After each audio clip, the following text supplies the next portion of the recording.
வணக்கம் என் ஆர்வீர் நட்புகளே, சகோதர சகோதரிகளே, என் அருமை மாப்பிள்ளைகளே, அனைவருக்கும் காலை வணக்கம். இல்லைனா மாமா நேற்று சூர்யாவை கூட்டிகிட்டு இலுப்பூருக்கு போனார். அமிர்தம்மாவை பார்த்தாரு. மாமியார் கையால் சாப்பிட்டாரு. வீடியோக்கெல்லாம் போட்டார். கோயிலுக்கு போனார். சாமி கும்பிட்டாரு. எங்கே ஆளை காணோம்? சாயங்காலம் 6 மணிக்கு லைவில் வருவார்னு எதிர்பார்த்து உட்காந்துருந்தோமே, காணமே. சரி, வரலைனாலும் எப்படியும் ஒரு கம்யூனிட்டி போஸ்ட்டு போட்டு 9 மணிக்கு வந்துடுறேன்னு சொல்லி சொல்லுவார். சரி, அதுவும் சொல்லலை. சரி, 9 மணி லைவ்லையாவது கலந்துக்கிடுவார். எப்படியும் தலையே போனாலும் 9 மணிக்கு எப்படி லைவுக்கு வந்துடுவார். எங்கிட்டாவது காரில் வண்டி ஓட்டிகிட்டு போயிட்டு வந்துக்கிட்டு இருந்தாலாவது வந்துடுவார். என்ன தான் பண்ணுறாரு, எங்கே தான் போனார், என்ன ஆனாருன்னு சொல்லி என் தங்கச்சிகளும் என் மாப்பிள்ளைகளும் தவிச்ச தவிப்பு, நீங்கள் வாட்ஸ்அப்பில் போட்ட மெசேஜஸ்ஸு, நீங்கள் எனக்காக கால் பண்ணது எல்லாத்துக்கும் முதல்ல நன்றி. 2வது என்னை மன்னிச்சுக்கோங்க, நேற்று லைவ் வர முடியலை, கோச்சுக்கிறாதீங்க. ஒரு நாள் உங்கள் கூட வராதது எனக்கு பெரிய இழப்பு தான். 2வது எதுக்காக இந்த இழப்பை நான் ஏற்றுக்கிட்டேன் அப்படின்னு சொன்னால், அதை விட நம்மளுக்கு பெரிய விஷயம் ஒன்று பண்ண வேண்டியது இருந்துச்சு. ஸோ அதனால தான் நான் வர முடியாதது. ஏன்னா இதை எதுக்கு சொல்கிறேன் அப்படின்னு சொன்னால், அந்த முன்னால் சொல்லுவாங்க ஒரு பழமொழியாக, அது பெரியவங்க சொல்கிறதான்னு தெரில, 1000 குற்றவாளிகள் தப்பிக்கலாம், ஆனால் ஒரு நிரபராதி தண்டிக்கப்படக்கூடாது அப்படிங்கிறது சொலவடை, அதுக்கு பேர் என்னமோ சொல்லுவாங்க.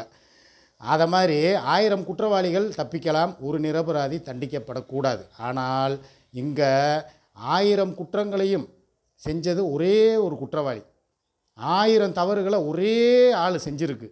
அப்படிங்கும்போது அந்த குற்றவாளியை தப்பிக்க விடலாமா? தப்பிக்க விடக்கூடாதுல்ல. இந்த விஷயங்களுக்கெல்லாம் சுமியோட வாழ்க்கையில் நடந்துக்கிட்டு இருக்கு இந்த விஷயம், என் பையனுடைய வாழ்க்கையில் நடந்துக்கிட்டு இருக்கிற விஷயம், என் குடும்பத்தை கலைச்சி செதைச்சி சின்ன பின்னமாக்கி கேவலப்படுத்தி அசிங்கப்படுத்தி இந்த மீடியா முன்னால் தலையே எடுக்கக்கூடாது. நீங்கள் வரவே கூடாது. உங்களை நாங்கள் எப்படி வேணாலும் நாங்கள் சூழ்ச்சி வலையில் சிக்க வச்சு உங்களை கேவலப்படுத்துவோம். நீங்கள் எப்படி வர்றீங்கன்னு பார்ப்போம் அப்படின்னு சொல்லி கங்கணம் கட்டிக்கிட்டு ஒரு தேவ சேனா மக சைத்தான், அதுக்கு சுருக்கமாக சொன்னால் அப்படி தான் சொல்லணும், அதை அந்த ஒரு வேலையை பண்ணிக்கிட்டு இருந்துச்சு. அதெல்லாம் நம்ம தடுத்து நிறுத்தணும். 2வது இதை வளர விடக்கூடாது, இந்த பிரச்சனைக்கு முற்றுப்புள்ளி வைக்கணுங்கிறதுக்காகத்தான் நான் ஒரு இடத்துக்கு போனேன். அது எந்த இடங்கிறத நான் சொல்ல மாட்டேன். அது ஆண்டிவே இலுப்பூருங்கிறது போகிற வழி. அமிர்தம்மாவை பார்த்தது, கோயிலுக்கு போனதெல்லாம் ஆண்டிவே. ஏன்னா எனக்குன்னு ஒதுக்கப்பட்ட டயத்துக்கு நான் அங்கே இருக்கணும். அதனால் அதுக்கு முன்னாலே நாங்கள் போயிட்டோம். அப்படிங்கிறதுனால கொஞ்சம் ரிலாக்ஸ் ஆகிக்கிட்டு மைண்டை ஃப்ரீ ஆகிட்டு, சரி போகிற வழியில் வாப்பா உங்கள் அம்மாவையும் பார்த்துட்டு, வேறு ஏதாவது உங்கள் அம்மாவுக்கு வேணுமா வாங்கி கொடு, இல்லைன்னா உங்கள் அம்மா எது வாங்கி வச்சுருந்தா வாங்கிட்டு வா, சீதனம் தாய் வீட்டு சீதனத்தை வாங்கிட்டு வான்னு சொல்லி சும்மா போனது தானே தவிர, இலுப்பூருக்கு நீங்கள் நினைக்கிற மாதிரி வீட்டில் இவ்வளோ பிரச்சனை ஓடிக்கிட்டு இருக்கும்போது இலுப்பூரில் போய் மாமியார் வீட்டில் போய் இவன் கூத்தடிச்சிட்டு வர்றேன் அப்படிங்கிறதுக்கெல்லாம் வேலையே கிடையாது.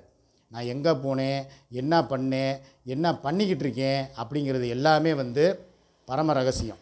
அது ஒரு சஸ்பென்ஸை உடைக்க மாட்டேன். நான் சொன்னது ஒரே ஒரு கோடு வேர்டு தான். அந்த கோடு வேர்டை நீங்கள் புரிஞ்சுக்கோங்க. 1000 குற்றவாளிகள் தப்பிச்சாலும் ஒரு நிரபராதி தண்டிக்கப்படக்கூடாது, அந்த ஒரு விஷயந்தான். நிரபராதின்னு சொல்கிறது என்னுடைய மனைவியவும் என்னுடைய பிள்ளையவும் தான் சொல்கிறேன். ஏன்னா இந்த விஷயம் நடக்க ஆரம்பித்ததே இந்த கடைசியாக நடந்த ஒரு 10-20 நாட்களில் தான் இந்த விஷயம் நடந்திருக்கு. மே 10ஆம் தேதிக்கு மேலே தான் அதையும் நான் கண்டுபிடிச்சிட்டேன். அதுக்கப்புறம் என் பையனை மாட்டி விட்டது யார், அவங்களுடைய முகவரி, அவங்களுடைய புகைப்படங்கள் எல்லாமே என் மகன் கையால் எல்லாத்தையுமே எங்கே கொடுக்கணுமோ அங்கே கொண்டு போய் கொடுத்துட்டு வந்தாச்சு. ரைட்டா? எல்லாமே நடக்க வேண்டியது இனிமேல் நம்மளுக்கு நல்லதாகவே நடக்கும். இது எவ்வளோ பெரிய ஒரு மூளைக்காரி செய்ய வேண்டிய செயலை ஒரு மூளையே இல்லாதவ செஞ்சு வச்சுருக்கா அப்படிங்கிறதுக்கு ஒரு சில விஷயங்கள் நான் சொல்ல விரும்பலை. யார் மூலியமாக எங்கே இது உருவாச்சு? ஏன்னா எதுனாலும் ஒரு குற்றங்கிறது அம்பு எய்தவனை விட அம்பை நோகக்கூடாது. அம்பு யார் எய்கிறா, அதை எந்த வேலைத்தனத்தை செஞ்சது யாருங்கிறது தான் முக்கியம். கொலை செய்கிறவனை விட கொலை செய்ய தூண்டுறான் பார்த்தீங்களா, அவனுக்கு தான் முக்கியமான குற்றவாளி. அப்போ அவனை தான், அந்த மாஸ்டர் மூளைன்னு ஒன்று இருக்குல்ல, பிரெயின், அந்த பிரெயினை தான் நம்ம பிடிக்கணும். அதைத்தான் நம்ம எங்கேருந்து இந்த ஆணிவேர் கிளம்புது. இவ ஒரு காலத்தில் சொன்னா பாருங்கள், இந்த சைத்தான், நீ யூகிக்க முடியாத இடத்துல இருப்பேன் அப்படின்னு சொல்லி சொன்னால, அந்த யூகிக்க முடியாத இடம் ஒரு கலிஜான ஒரு குப்பை. நீ நியாயப்படி தர்மப்படி சட்டப்படி சட்டம் தன் கடமையை செய்யணும் அப்படி நீ போயிருந்தன்னா உன்னை எல்லாரும் பாராட்டலாம்.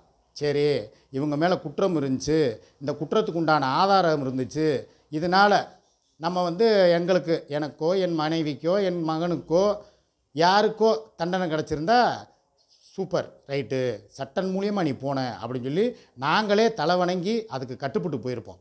ஆனால் நீ செஞ்சதெல்லாம் சட்டம் மூலியமாக இல்லை, எல்லாம் சதி வேலை மூலியமாக, சூழ்ச்சி மூலியமாக நீயே சில பேரை ரெடி பண்ணி நீ புரோக்கர் வேலை பார்த்து நீ வந்து பொம்பளை புரோக்கராக செயல்பட்டு ஆட்களை நியமித்து இந்த பக்கம் ஒரு ஆள் அந்த பக்கம் ஒரு ஆள், இதுக்கும் மேலே சூர்யாவுக்கும் அதே ஒரே ஆளை ரெண்டு பக்கமே இந்த சைத்தான் வந்து கேம் ஆட விட்டுருக்கு.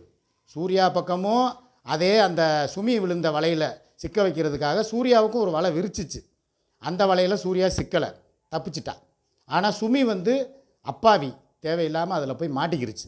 அப்போ இதெல்லாம் வந்து நான் என்ன எதுக்கு சொல்கிறேன்னா, ஒருத்தவங்க தெரிஞ்சு தவறு செய்தால் அதை நம்ம மன்னிக்கக்கூடாது. மன்னிப்புக்கு அதுக்கு இடமே கிடையாது. அது யாராக இருந்தாலும் சரி தான், என் மனைவியாக இருந்தாலும் சரி தான், நான் பெத்த பிள்ளையாக இருந்தாலும் சரி தான், இல்லை யாராக இருந்தாலும் சரி தான், யாராக இருந்தாலும் தெரிஞ்சு தவறுங்கிறது தெரிஞ்சு செஞ்சால் அது தப்பு. தவறு செய்ய தூண்டி விட்டு தவறை வந்து இவங்க செய்யணும், இதை வச்சு நம்ம வந்து அந்த குடும்பத்தை கலைக்கணும், அதனால் நம்ம குளிர் காயணும், நம்மளுடைய காம அந்த இதில் வந்து சிக்கணும் எல்லாரும் அப்படின்னு சொல்லி எதிர்பார்த்து நீ செஞ்சுருக்கங்கிறது எங்களுக்கு தெரிஞ்சு போச்சு. இப்போயுமே இன்றைக்கி காலையிலையும் உட்காந்துக்கிட்டு இந்த பாண்டிச்சேரி பாட்டி உருட்டுறது என்னென்னா, அதாவது இந்த விஷயங்களை பூரா என் மகனுக்கு அனுப்புனாங்களாம். என் மனைவியுடைய படங்களையும் என் மகனுடைய படங்களையும் எல்லாத்தையுமே என் பையனுக்கு அனுப்புனாங்களாம். அதை பார்த்துட்டு என் பையன் வந்து எந்த ஒரு ரியாக்ஷனுமே கொடுக்கலையாம். இப்போ என்ன சொல்லுது, அதனால் என் மகனும் இதில் வந்து பெரிய பையனும் இதில் இவன் கூட்டாளி, இவன் வீட்டுக்குள் ரூமுக்குள் முழுவதும் கேமராக்கள் சுற்றி வைக்கப்பட்டுள்ளன, அந்த கேமராக்கள் மூலம் சுமியையும் படம் எடுத்து, சுமி கூட யார் வந்தாலும் அவங்களையும் சேர்த்து படம் எடுத்து, என் பையன் சின்னவனையும் படம் எடுத்து என் பெரிய பையன் வந்து பார்க்குறான் ரசிக்கிறான் அப்படின்னு சொல்லி ஒரு வீணான ஒரு ஒன்றுத்துக்கும் உதவாத ஒரு குற்றச்சாட்டை மக்கள் முன்னால் இந்த அம்மா வைக்கிது. இந்த அம்மான்னு சொல்லக்கூடாது, இந்த சைத்தான் தேவ சேனா மக வைக்கிது. ரைட்டா? நான் ஒரு வார்த்தை கேட்குறேன். ஒரு குடும்பம்னா உன் குடும்பம் இருந்துச்சு, நீ என்ன பண்ண? ஒரு மிகப்பெரிய ஒரு தவறை பண்ண. உன்னுடைய நான் சொல்ல விரும்பலை வச்சு அதை பேச வச்சு அது மூலியமாக பணம் சம்பாரித்து அது மூலியமாக வந்து குண்டாசு வரைக்கும் போயிட்டு வந்துட்டேன்.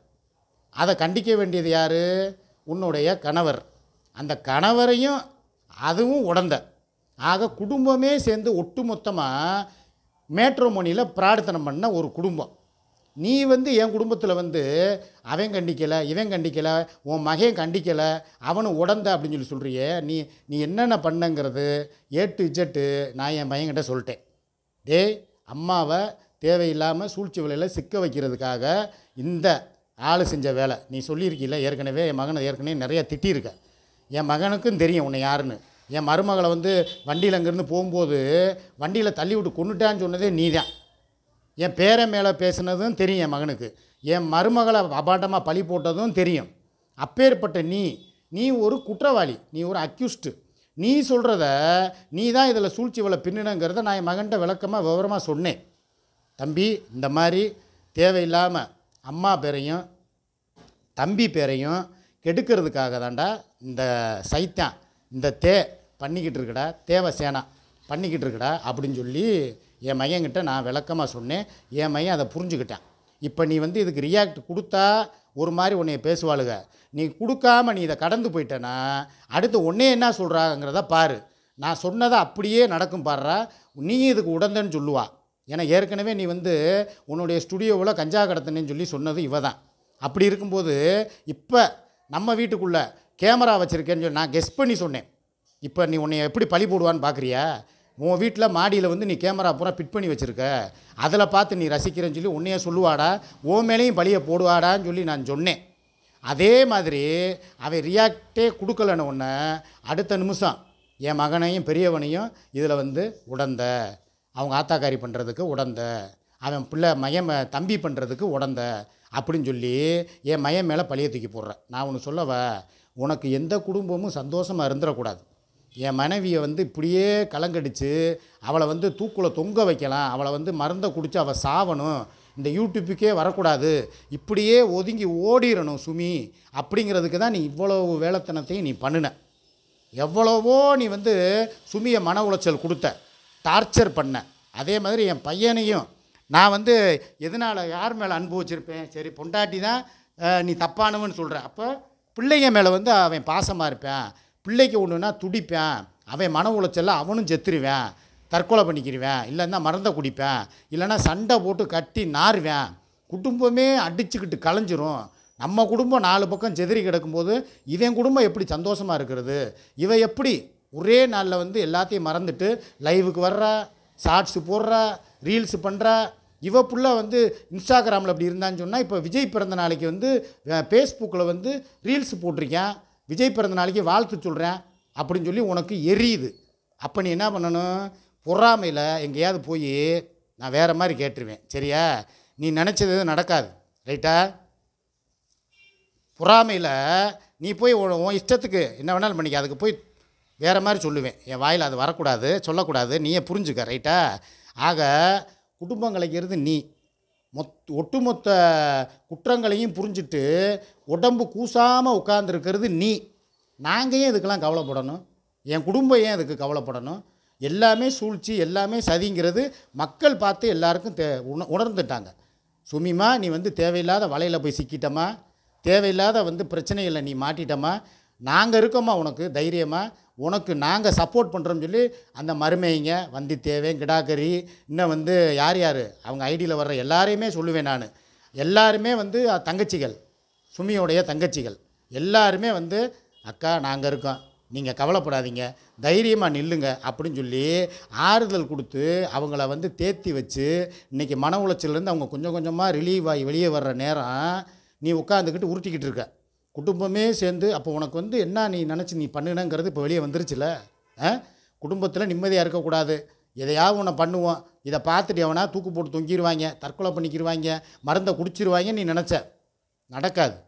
ஏன்னா இது எல்லாமே சூழ்ச்சிங்கிறது எங்கள் எல்லாருக்கும் தெரியும், இன்க்ளூடிங் என் பெரிய மகன்கிட்ட நான் விளக்கமாக சொல்லிட்டேன். நீ வந்து உட்காந்துக்கிட்டு இப்போ வந்து தூபம் போட வேணாம், அவன் மகனும் சேர்ந்து தான் இதை பண்ணுறேன், அவன் மகன் தான் இதில் முக்கியமான ஆள், எதுக்கு இன்னும் என் மிச்சம் இருக்கிறதையா, என் பேரை ஒருத்தர் இருக்கேன் அவனையும் விட்டுட்ட, அவனையும் சேரு, அவன் என்ன இது பண்ணேன்?